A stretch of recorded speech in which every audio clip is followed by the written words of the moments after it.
Welcome to 5 Good Minutes. You're listening to today's inspirational message on the book of Mark with Dan Irvin.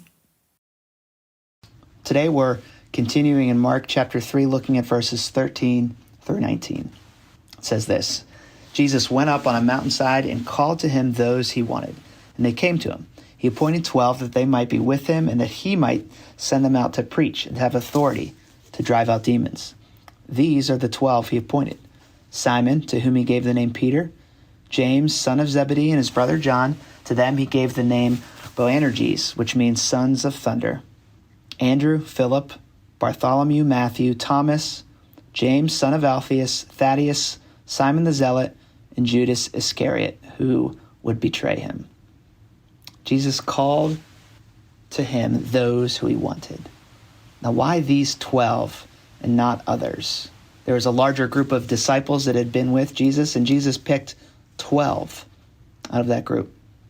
In Luke's gospel, this same occurrence that we just read was recorded, and Luke says that Jesus went up to the mountainside and spent the entire night praying to God, perhaps asking God, pleading with God to make it clear who the 12 might be.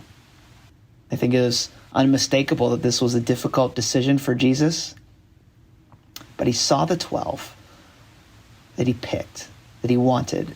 There was something about each of them that they could bring, that they could offer, that Jesus viewed as valuable, as important, as a way in which he was going to move the mission of the church forward.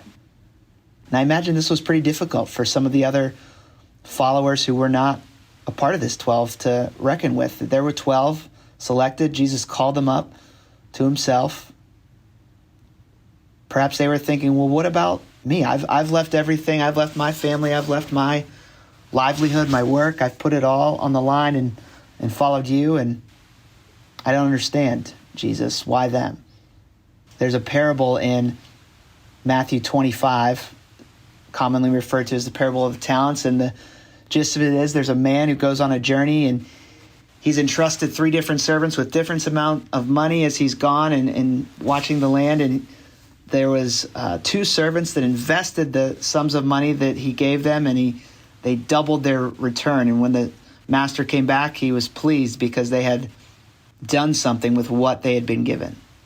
And there was another servant who had been given an amount of money, and he was afraid to lose it, and he buried it in the ground. And when the master came back, he said, I was afraid, I was scared, I didn't have much, and so I buried it. And this is all I have. I didn't produce anything. I didn't produce a return. And there's something here to learn, something to understand, that while it may not be clear why God entrusts some people with more, some with less, some with this talent and not that talent, whatever God has given, whatever we've been trusted with, the important thing is what God is asking is that will we trust him enough to put it to work, to use it? Whatever role we've been given on the team, whatever spot we've been entrusted with, God is asking us to trust him. A few weeks ago, there was a small project in my house, an electrical project, and I'm okay with that kind of thing, not great. And I hit a stumbling block, and I was YouTubing some things and trying to figure it out, and I realized, I really don't want to blow my house up today, light anything on fire. I should call someone. So I have a friend who is an electrician, and he was walking me through it on the phone, and he eventually said, you know what? I think it might be a lot easier if I could just swing by, and I could probably do this in 3 minutes. And sure enough, he hopped in his car, and 20 minutes later, he was at my house, and it took him 3 minutes to figure out what would have taken me all day. I was thankful in that moment that he looked at what he had, the gifts, the talents, the skills that he had, and he was saying, you know what, I'm going to help a friend. I'm going to serve someone who has a small need, but nonetheless a need. The question today to, I think, consider as we consider how Jesus selected these disciples is not, well, God, why haven't you given me this talent or that talent or put me in this position of influence when I'm over here and I'd like to be over there? The question is, where has God strategically placed you today to serve, to lead? What type of service can you offer to help God's mission, God's church move forward? Thanks for joining us here today. There's a lot of great content to explore on Orchard Hill Plus and on the Orchard Hill main feed from the weekend. Have a great day.